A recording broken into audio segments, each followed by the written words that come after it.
Hola! Straight from Brazil's Iguazu Falls, here we are at midday about to cross the border to the Argentine side. Some fast facts about the Iguazu National Park in Argentina. First, it is in the northwest region of Misiones provinces, 70 kilometers from the city of Puerto, Iguazu.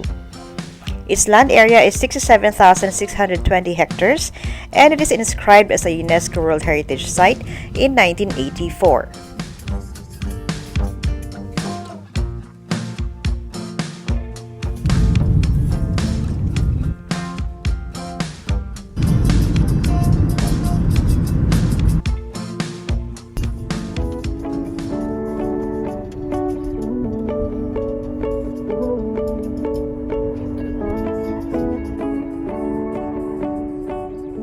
By half past midday, we have arrived at Parque Nacional Iguazu.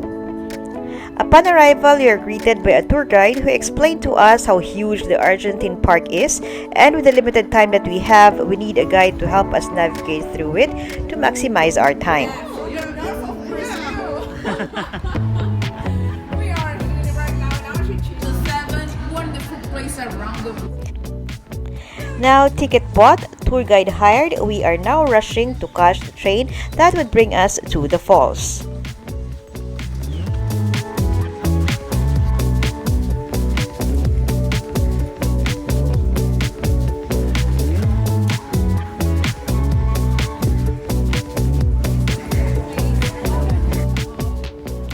The Rainforest Ecological Train is designed to transport people throughout the park while maintaining the integrity of the jungle.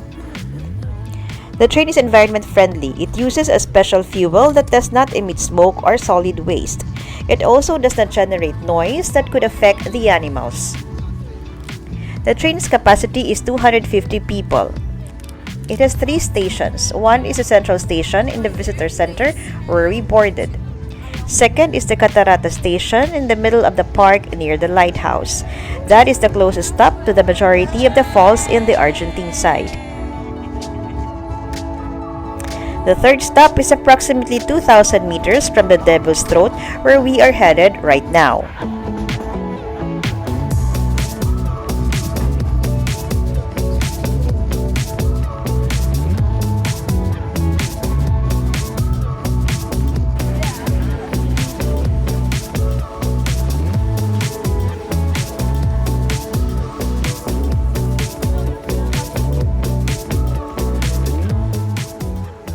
We are now at the Estación Garganta del Diablo and about to start the Trila Garganta del Diablo or the Devil's Throat Trail. Start to walk right now, 2.5 kilometers in total, go and come back.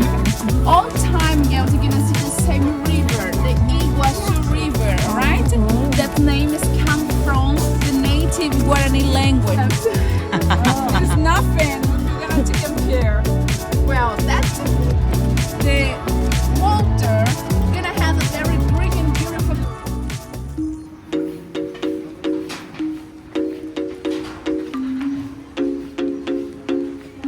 The trail is 2.1 kilometers in length and an easy hike for children with benches along the route. It is also accessible for people in wheelchairs. Just here in South America, we can see it. Several minutes from the start of the trail, you're greeted by a plush-crested jay. Plush-crested jays are noisy social birds that live in groups of 10 to 12. The jays are not shy of people and will often approach looking for food. One of their most interesting talent is the ability to imitate other birds' calls.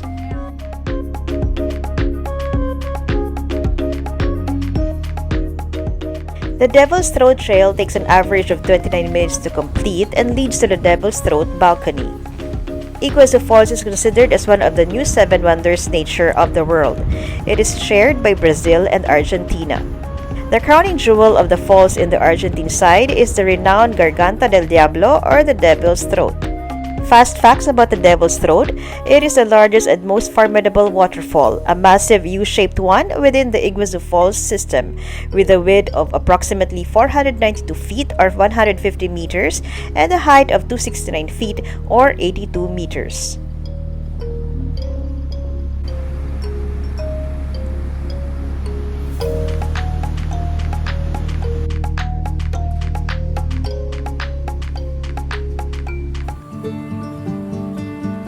After almost 30 minutes, we have reached the Devil's Throat balcony, a viewing platform that gives people the opportunity to be up close and personal to the falls and experience its mist, showers, and thunderous roar, making the experience captivating and somewhat thrilling.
The platform was packed with fellow tourists, and after having our turn taking photos and just soaking its magnificence in, time to walk back and board the train.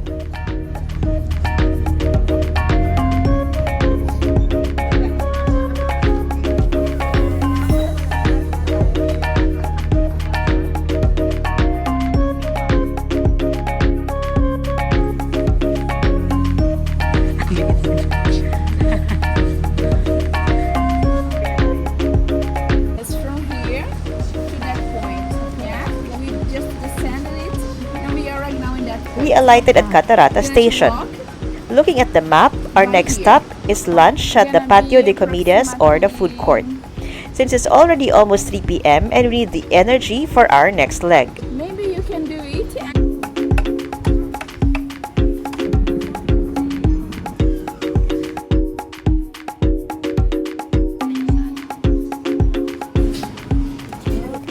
With the limited time that we have, we cannot explore both the lower and superior circuits.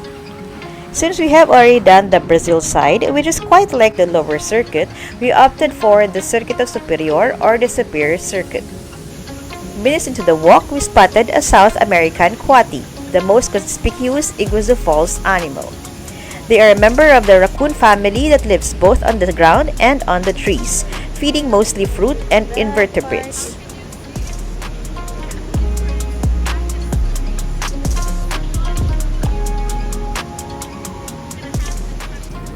The superior circuit provides a panoramic view of Iguazu Falls from the upper walkway, excluding Devil's Throat, with a bit of a view of the lower circuit.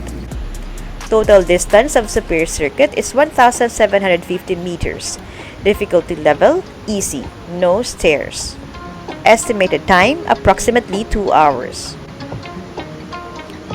This circuit offers a breathtaking panoramic view of the horseshoe jumps or saltos. There are viewpoint balconies that offer stunning views of the Dos Hermanas, Chico, Ramirez, Bosetti, Adan y Eva, and Bernabe Mendez Falls. The cascades of falls were so beautiful they look like curtains covering the lush greens of the forest. From here on, we walked on bridges atop the waterfalls. Remember this view from the Brazil video? This is where we are at now.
After Salto Mijua, we crossed an arm of footbridges over the upper Iguazu River to reach the very edge of the second most important waterfall in the system, Salto San Martin.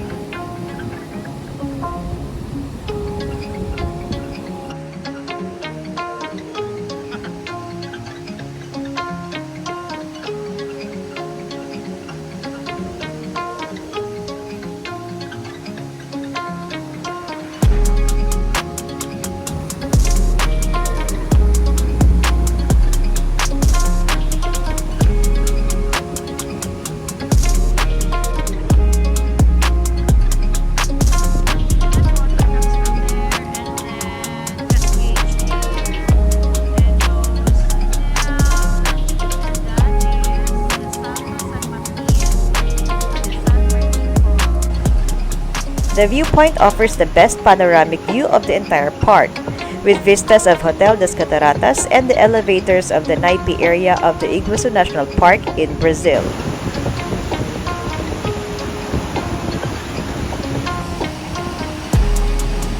The exit to the circuit is via 700 meters of footbridges running through the islands of the upper Iguazu River, almost at the height of the trees and very close to the Catarata station. If the Kuati welcomed us to the superior circuit, the black capuchin monkey made its appearance as we exit the circuit. After reaching the Catarata station and realizing that we had to wait for a while for the next train to arrive, we decided to walk to the central station instead via a shortcut. Having visited both the Argentine and Brazil Iguazu Falls, witnessing its beauty and encountering some of its wildlife, no wonder it is recognized by UNESCO as a World Heritage Site, for it meets these criteria. First, its exceptional natural beauty. Second, biodiversity and conservation. Both parks protect one of the most biologically diverse areas in South America. It has over 2,000 plant species, 400 bird species, and 80 mammals living in the area, including endangered ones such as jaguars, giant otters, toucans, which we saw in the Brazil side, and coatis, which we encountered in the Argentine side. And lastly, due to its ecological importance. Definitely, Iguazu Falls is one of the highlights, if not the highlight, of our entire South America trip. We then rode back to our hotel, freshened up a bit, and headed off to dinner.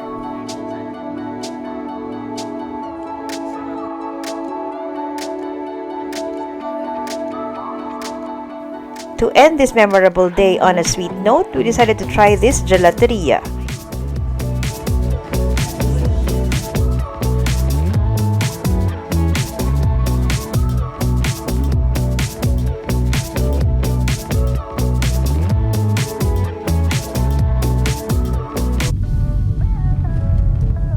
Good morning, time check, 9:31 a.m. We asked to make a quick stop at the Iguazu airport to do some last-minute souvenir shopping. Then we headed to the other Iguazu airport, the Brazil side.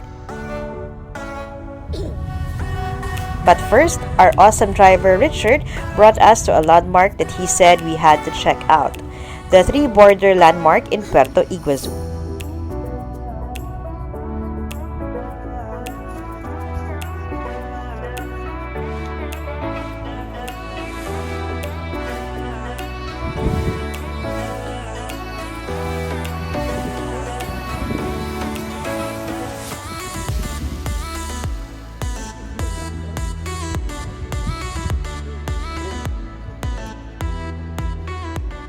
What is the Triple Frontier or Triple Frontera?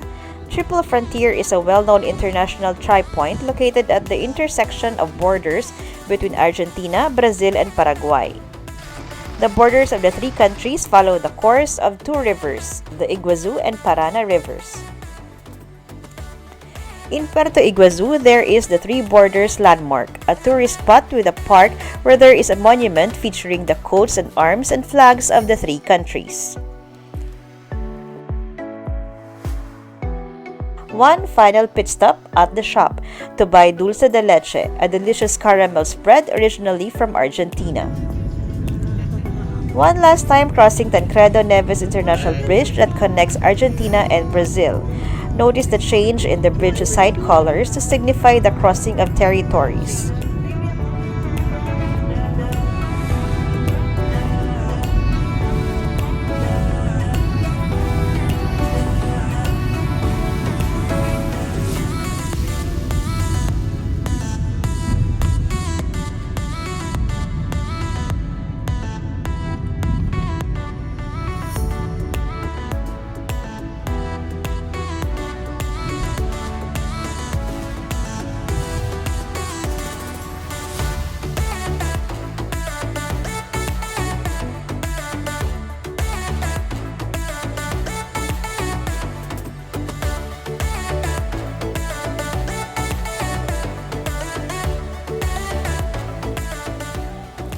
We're now at Aeropuerto Internacional de Foz do Iguazu to fly to our next and final stop of the South American trip, Rio de Janeiro. Thank you for watching!